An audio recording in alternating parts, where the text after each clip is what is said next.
حضرات بڑی اچھی گفتگو ابھی آپ سن رہے تھے، نعتیں بھی آپ لوگوں نے سنی ہیں۔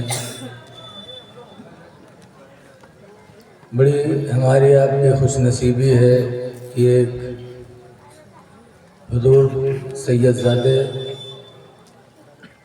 اسٹیج پر تشریف فرما ہیں، جن کے سائے میں رہنا ہی ہماری آپ کی نجات کا ذریعہ ہے۔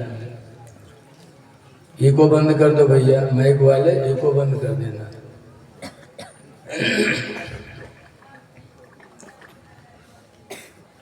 اللہ تعالیٰ قرآن کریم میں فرماتا ہے کنتم خیر امہ،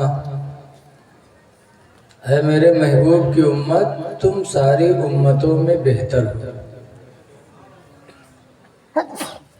اخرجت للناس، لوگوں کو نکالنے والی امت، کس چیز سے؟ برائیوں سے۔ تأمرون بالمعروف وتنہون عن المنکر، اس لیے تم بہتر ہو کہ تم بھلائی کا حکم دیتے ہو اور برائیوں سے منع کرتے ہو۔ ہمارے تمہارے افضل ہونے کی وجہ یہی ہے، نشانی یہی ہے کہ ہم بھلائی کا حکم دیتے ہیں، برائیوں سے روکتے ہیں۔ اسی لیے حدیث پاک ہے، عن ابی ہریرہ قال قال رسول اللہ صلی اللہ علیہ وسلم، حضرت ابو ہریرہ سے روایت ہے۔ اے بھئی یہ کیمرہ والے ذرا خراب نہ کرو بیٹا، ویسے بھاگ گئے ہیں تمام آدمی، باخر میں تم کا لے کے ٹھاڑ ہوئے۔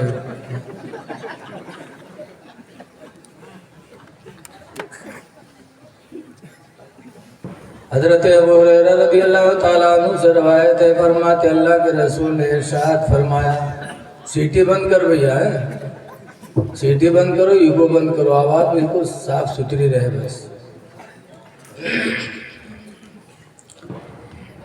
حضور فرماتے من رأى منکم منکرا فلیغیرہ بیدہ، تم میں جو کسی کو برائی کرتا دیکھے تو چاہیے کہ اپنے ہاتھ سے روک دے۔ جوا کھیلتے دیکھو تو ہاتھ سے روکو، شراب پیتے دیکھو تو ہاتھ سے روکو، ڈی جے بجاتے ہوئے کمر مٹکاتے ہوئے دیکھو تو ہاتھ سے روکو۔ بعض تو اتے بڑے بے حیا ہوتے، دیکھیں تن کو نیک نہیں لگا تھا، بیاہ شادی مانگے پھوکتے کے کودی ہے، یہ میرے کودی ہے، اور ان کے مہروہ دیکھے تو کہے ہمارا آدمی ہو کتا کئی فٹ اونچ کودت ہے، چل دیکھ تو ہمارا مرد کودت ہے کتا ہوں، بے حیائی کو دکھاتے ہیں۔ کودنا ڈی جے کے سامنے کتنی بے حیائی کی بات، پیٹ الگ نکلا ہے، چوتر الگ جاتے ہیں، مار ہے دم دم دم دم کودت، اسی پہ کمال، ذرہ برابر حیا شرم ایمان نہیں، کھلی ہوئی بے حیائی ہے ڈی جے کے سامنے کودنا۔ منع کرو ان کو، نہ مانے مارو دویلا۔ اللہ کے رسول فرماتے ہیں من رأى منکم منکرا فلیغیرہ بیدہ، تم میں جو کسی کو برائی کرتا دیکھے تو اپنے ہاتھ سے روک دے۔ یہ اعلیٰ فرسٹ نمبر ایمان کی نشانی ہے، جو فرسٹ نمبر کا مومن ہوگا وہ یہ کرے گا۔ آگے حضور فرماتے ہیں فَإِن لَّمْ يَسْتَطِعْ فَبِلِسَانِهِ، اور اگر ہاتھ سے روکنے کی طاقت نہیں ہے تو اپنی زبان ہی سے منع کر دے، منہ سے ہی بول دو۔ یہ سیکنڈ درجے ایمان والے کی نشانی ہے، لیکن آج نہ بولیں گے نہ ہاتھ سے منع کریں گے۔ آج اگر کوئی گنڈا لوفڑ کوئی کے گھر میں آیا ہے بیٹھت ہوئی تو منع نہ کریے کہ ہمارے پڑوسی کے گھر میں کیوں بیٹھ رہا ہے، ماں بہن بیٹی اس کی، ہماری بھی ماں بہن بیٹی ہے، کیوں بیٹھ رہے ہیں؟ لیکن کہ یہ نہیں ہم سے کام ہے، ذرا فلانا اپنی ہے کنواں کھداوت ہے تو ہم سے کام کنواں کھداوت آپ سے مطلب نہیں. تمہارا فرض بنتا تھا کہ جہاں تم اپنی ماں بہن بیٹی کی عزت کی حفاظت کرتے ہو وہیں اپنے پڑوسیوں کی بھی عزت کی حفاظت کرو. جب دوسری کی ماں بہن بیٹی کو اپنی ماں بہن بیٹی تصور کرو گے تو تمہاری ماں بہن بیٹی کو دوسرے لوگ بھی اپنی بہن بیٹی تصور کریں گے. مدینہ طیبہ میں ایک انصاری کا گزر ہو رہا تھا اور ایک عورت ادھر سے آ رہی تھی. دو چار یہودی اس عورت کو چھیڑنے کی کوشش کی. اس انصاری مسلمان نے دیکھا تو یہ نہیں دیکھا کہ میری بہن ہے کہ میری بیٹی ہے کون ہے، بلکہ یہ دیکھا کہ کوئی اسلام، بلکہ یہ دیکھا کہ اللہ کی کوئی بندی ہے جس کی عزت پر حملہ کرنا چاہتے ہیں. تو اس انصاری مسلمان نے اس یہودیوں سے مقابلہ کیا. اتنا مقابلہ کیا کہا سنو، اسلام کے اندر جب تک جان میں جان میری رہے گی ہم کسی کی ماں بہن بیٹی کی عزت کو نیلام نہیں ہونے دیں گے. اور وہ انصاری اس یہودی سے جھگڑنے لگے. اتنا جھگڑا کیا کہ وہ انصاری اسی میں شہادت پا گیا، شہید ہو گئے لڑتے لڑتے. اسی میں وہ عورت موقع پا گئی، اپنی جان عزت بچا کے چلی گئی. پتہ چلا کہ صحابہ کا یہ جذبہ تھا کہ دوسری کی ماں بہن بیٹی کی عزت کی حفاظت کے لیے جان دینا پڑے تو مسلمان جان دے دے. اور آج ہم کہتے ہو اپنے گھر میں کنواں کھداوت. اسلام کا حکم ہے کہ تم دوسرے کو برائی کرتے دیکھو تو روکو.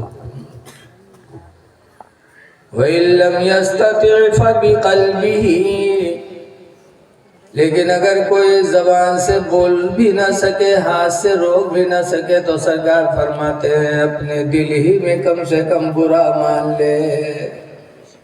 اور یہ ادنا ایمان ہے. حضور کے ایک صحابی تھے حضرت سیدنا ابو ذر غفاری رضی اللہ عنہ. حضرت ابو ذر غفاری کسی کو شریعت کے خلاف دیکھنا گوارا نہیں کرتے تھے. ایک دن حضرت ابو ذر غفاری جا رہے تھے، ادھر سے ایک صاحب آ رہے تھے، ان کے ہاتھ میں سونے کی انگوٹھی دیکھی انگلی میں. تو حضرت ابو ذر غفاری نے یہ نہیں کہا کہ اس کو نکال دے، بلکہ اعلیٰ ایمان تھا. فوراً حضرت ابو ذر غفاری نے اس کے ہاتھ پہ ہاتھ مارا اور اس کی انگلی سے انگوٹھی کو کھینچ کر پھینک دیا. کہا جہنم کی آگ پہن رہا ہے تو اپنے لیے. پھینک دیا. اتنی زور سے کھینچا کہ ان کی انگلی بھی زخمی ہو گئی. تو گئے حضور کے پاس شکایت کرنے کہ اللہ کے رسول، ابو ذر منع کرتے تو ہم نکال دیتے، لیکن انہوں نے تو اتنی زور سے کھینچا کہ میری انگلی میں تکلیف ہو گئی. حضور نے ابو ذر کو بتایا کہ ابو ذر اتنی سختی نہ کیا کرو، کہہ دیتے. چونکہ حضور رحمت اللہ علیہ تھے، رحم دل تھے. سونے کی انگوٹھی کھینچ کر پھینک دیا. آج کل کتنے ایسے لڑکے ہیں اور کتنوں اپنے بیٹی کے چاہنے والے ہیں کہ بٹیا کی منگنی جب ہوئی ہے تو داماد کے یہاں سونے کی انگوٹھی دے. کتنے بڑے بغیرت ہیں بتاؤ دے والے. جب سونا حرام ہے مردوں کے لیے پہننا تو جس کا پہننا حرام اس کو تحفہ میں دینا بھی تو حرام ہے. ایسے سونے کی اینٹ دے دو داماد کو، گٹی دے دو سونے کی، لیکن انگوٹھی دے رہے ہو جو اسلام میں منع ہے. اے لوگوں، سونے کا کوئی زیور استعمال نہ کرو. ادھر رکھ دو بھیا، ادھر رکھ دو، الگ رکھ دو. لیکن آج بہت سے لوگ سونے کا کنگن پہنتے ہیں. دکھانے کے لیے کہ ہم مالدار ہیں، حرام ہے۔ صرف اللہ کے رسول نے اپنے صحابی حضرت سراقہ کے لیے حضور نے جائز کیا تھا۔ جب ہجرت کے موقع پر حضور پر حملہ کیا تھا، جب حضور کو ستایا، مکہ چھوڑا مدینہ جا رہے تھے، تو مکہ کے لوگوں نے اعلان کیا تھا جو محمد کو پکڑ کے لائے گا 100 اونٹ انعام میں اس کو دیا جائے گا صلی اللہ علیہ وسلم۔ تو سراقہ گئے تھے پکڑنے، اور جب سرکار کو پا گئے تو حملہ کرنا چاہا، تو سرکار نے فرمایا یا ارض خذی، اے زمین سراقہ کو پکڑ لے۔ زمین کو حکم حضور نے دیا تو سراقہ کا گھوڑا زمین میں دھس گیا۔ معافی مانگا، پھر نبی نے معاف کیا، پھر حملہ کرنا چاہا، 100 اونٹ کی لالچ تھی، تو پھر سرکار نے فرمایا ارض خذی، اے زمین اس کو پکڑ لے، پھر دھسا، پھر معافی مانگا، معاف کیا، پھر آگے بڑھا تو پھر سرکار نے فرمایا زمین اس کو پکڑ لے۔ اس کے بعد سرکار نے فرمایا تھا سراقہ تم کو کیا ہو گیا؟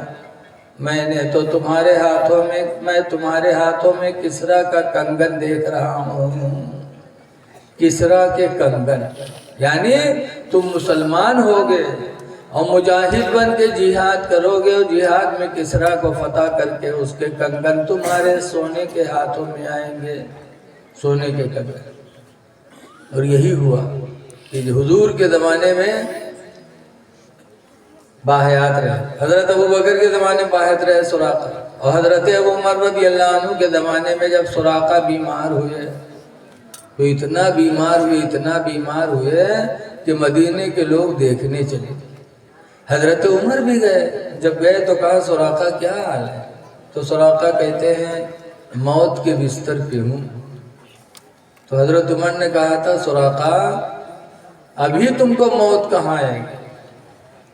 ابھی تمہارے ہاتھوں میں کسرا کے سونے کے کنگن آئے نہیں ہیں، ابھی تم کو موت کہاں آئے گی؟ نبی نے فرمایا تھا تمہارے ہاتھوں میں کسرا کا کنگن دیکھ رہا ہوں، ابھی موت نہیں آئے گی، تم شفا پاؤ گے، صحت پاؤ گے، حملہ کرو گے کسرا پر، اور سونے کے کنگن تمہارے ہاتھوں میں پہنائے جائیں گے، اس کے بعد ہی موت آ سکتی ہے، اس سے پہلے موت نہیں آ سکتی۔ یہ صحابہ کا ایمان۔ تو مردوں کے لیے سونے کا کنگن بھی حرام، انگوٹھی بھی حرام، زنجیر بھی حرام۔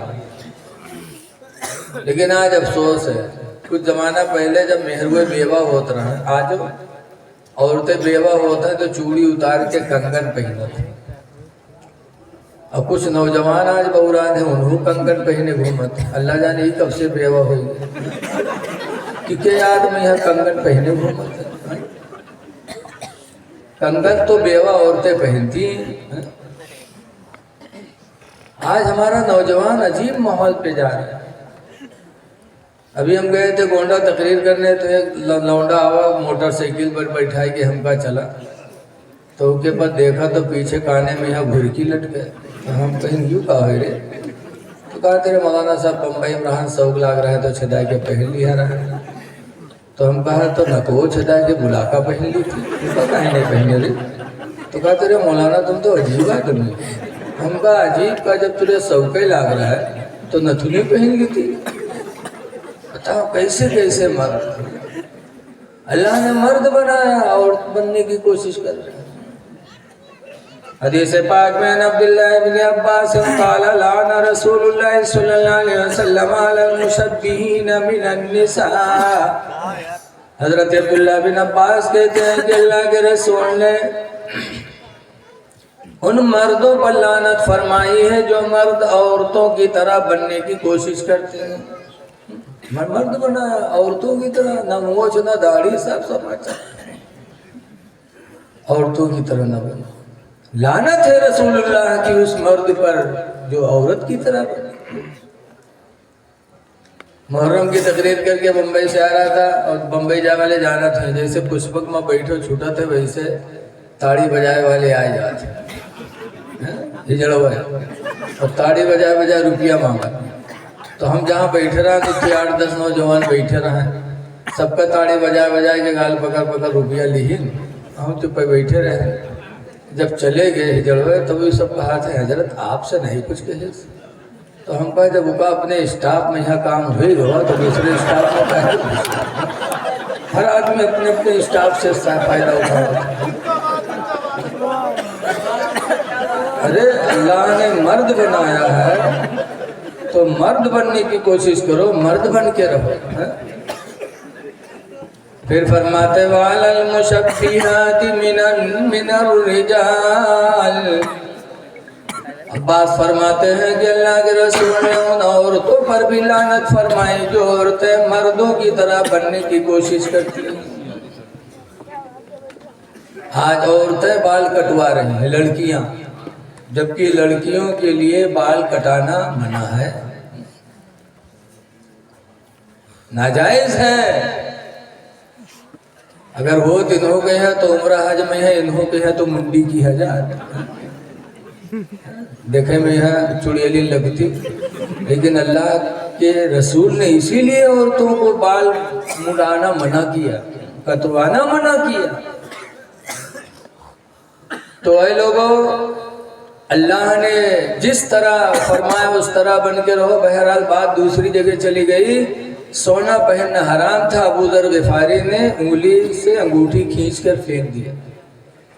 حضور نے کہا ابو ذر اتنی سختی نہ کیا، خیر کوئی بات نہیں، ایمان بڑا اعلیٰ تھا ابو ذر غفاری۔ گئے حج کرنے، خانہ کعبہ کا طواف کر رہے تھے، اسے طواف کرتے کرتے ایک آدمی کو دیکھا کہ کالر دار کرتا پہنے ہیں جس کے کالر کے دونوں نوک نکلے ہیں اور خدا کے گھر کا طواف کر رہا ہے۔ ابو ذر غفاری نے دیکھا تو فوراً اس کا گریبان پکڑا اور پکڑ کر پھاڑ دیا۔ فرماتے ہیں خدا کے گھر میں اور گھمنڈ کا لباس پہنے، خدا کے گھر میں بھی اور تکبر کا لباس۔ ابو ذر غفاری نے پکڑ کے پھاڑ دیا۔ وہ بیچارے حضور کے پاس گئے، کہنے لگے اللہ کے رسول، ابو ذر کو منع کرنا تھا، منع کر دیتے، میں نکال دیتا، انہوں نے جو اتنی زور سے پکڑا اور پھاڑ دیا میرے کرتے کو کہ میرے گلے میں خراش آ گئی۔ اللہ کے رسول نے ابو ذر غفاری کو بلایا اور فرمایا ابو ذر اب تم اپنا بسیرا جنگل بنا لو، تمہاری طرح لوگ عمل نہیں کر پائیں گے، جنگل بسیرا بنا لو۔ نبی کی زبان سے یہ بولی نکلی، کیا ایمان تھا صحابہ کا۔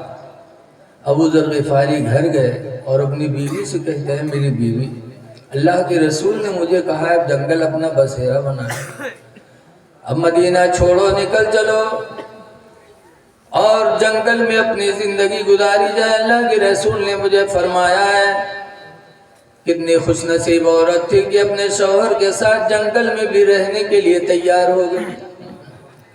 آج کل کے مہروے ہوئے تو کہتے تم جاؤ، تم بہت بڑے دیندار بنے، جاؤ، ہم نہیں گئے جنگل۔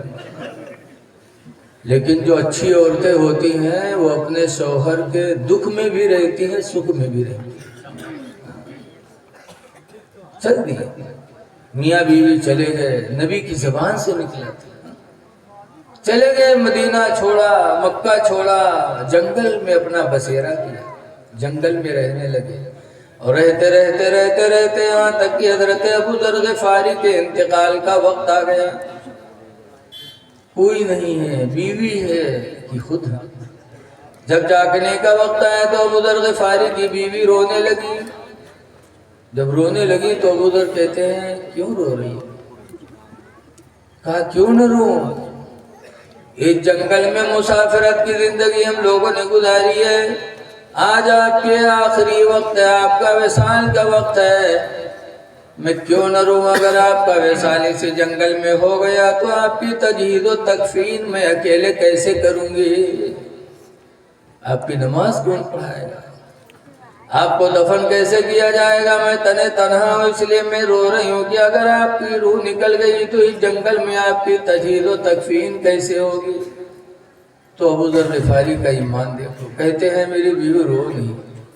ایک دن میں رسول اللہ کی محفل میں تقریر سن رہا تھا تو اللہ کے نبی نے فرمایا تھا میرے صحابیوں میں ایک صحابی ایسے ہوں گے جنہیں جنگل میں تنہائی میں موت آئے گی، کوئی تجہیز و تکفین کرنے والا نہیں ہوگا، تو اس کی تجہیز و تکفین کے لیے نورانی چہرے والے گھوڑ سواروں کی ایک جماعت اللہ کی طرف سے آئے گی، اور وہ کفن لائیں گے اور اس کو دفن کریں گے۔ اے میری بیوی، ہو سکتا ہے وہ صحابی سے مراد اللہ کے رسول نے مجھے ہی لیا ہو، رو نہیں، اللہ بہت بڑا مسبب الاسباب ہے۔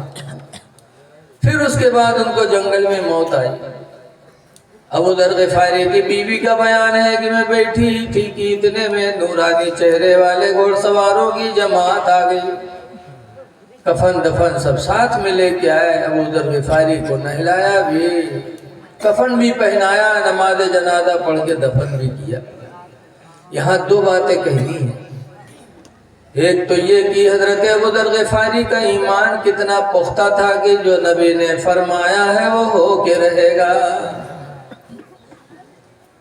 اور دوسری بات یہ ہے کہ صحابہ کو نبی سے کتنی محبت تھی، نبی کی زبان سے جو نکل جائے اسی پر زندگی گزارنا تھا، چاہے مصیبتوں کا سامنا کرنا پڑے چاہے خوشیوں کا سامنا کرنا پڑے، چلے گئے بستی چھوڑا۔ اور تیسری بات یہ ہے کہ دیکھو شریعت کے خلاف انہوں نے کسی کو دیکھنا گوارا نہ کیا، اس لیے لوگوں تم درجے والے ہو، اللہ نے تمہارا مرتبہ بلند کیا ہے، اس لیے اپنے آپ کو سمجھو۔ کتنا درجہ بلند ہے۔ معراج کی رات میں جب حضور نے جبریل سے پوچھا تھا کہ جبریل میں جا رہا ہوں کوئی ضرورت، تو جبریل نے یہ تو کہا تھا کہ ہاں ایک ضرورت ہے، آپ رب کی بارگاہ میں جا رہے ہیں تو میرے لیے اجازت لے لینا اللہ سے کہ کل قیامت کے دن جب آپ کی امت پلسرات کے اوپر سے گزرے گی تو اللہ مجھے حکم دے دے کہ میں اپنے پر کو آپ کے امتیوں کے پیروں کے نیچے بچھا کے اور اپنے پروں پر آپ کی امت کو پلسرات سے گزاروں۔ بتاؤ، یہ ہمارے آپ کے پیر ہیں کہ ہمارے آپ کے پیر کے نیچے جبریل جو فرشتوں کے سردار ہیں وہ پر بچھانا چاہتے ہیں؟ وہ آپ لوگ سوچو تھے یوں کہاں ہوئے پیار پر کتنا بڑا ہوتا ہے کہ پیر کے نیچے بچھے گی۔ ارے سب سے بڑا پر گند کی ہوت ہے، اب تو گند چلے گی، اللہ جانے کہاں چلے گی۔ اور جبریل کا پر، ارے جبریل کے پر، ایک پر کی لمبائی چوڑائی اتنی ہے جیسے کہ زمین اور آسمان کی دوری۔ اس طرح کتنے پر ہیں؟ روایتوں میں ہے 26,000 پر اللہ نے اس طرح جبریل کو عطا فرمایا۔ تو ہمارے تمہارے پیر کے نیچے پر بچھائیں گے اور ہم ایک پیر سے زنا کرے چلے، اسی پیر سے چل کر شراب پیئیں، اسی پیر سے چل کر کسی کو مارے پیٹے، اسی پیر سے چل کر کسی کا مال ہڑپ کرے۔ ہم کتنے بدنصیب ہیں، کتنا درجہ ہمارا تمہارا ہے۔ لوگوں اپنے مقام کو سمجھو۔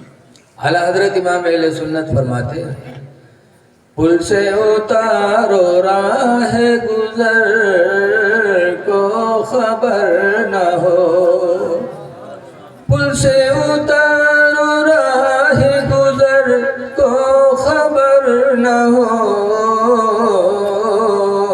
اور جبریل پر بچھائے تو پر کو خبر نہ ہو۔ اپنے مرتبے کو سمجھو۔ اللہ تعالیٰ نے پیر دیا، کوشش کرو کہ یہ پیر اٹھے تو اللہ کی رضا میں اٹھے۔ اسی لیے حضور فرماتے ہیں اسباغ الوضوء علی المکارہ، سخت ٹھنڈک میں مکمل وضو بنانا۔ جب ابھی جاڑا آ گیا، اب بہت سے لوگ وضو بنے تو اسے پانی لیں تو کہ اسے کریں، لاگت ہے تیل ہوئے لگا ہوا، یہ وضو ہوگا؟ اللہ فرماتا فَغْسِلُوا وُجُوهَكُمْ، اپنے چہروں کو دھلو، خوب دھلو قاعدے سے کہ پانی بہہ جائے۔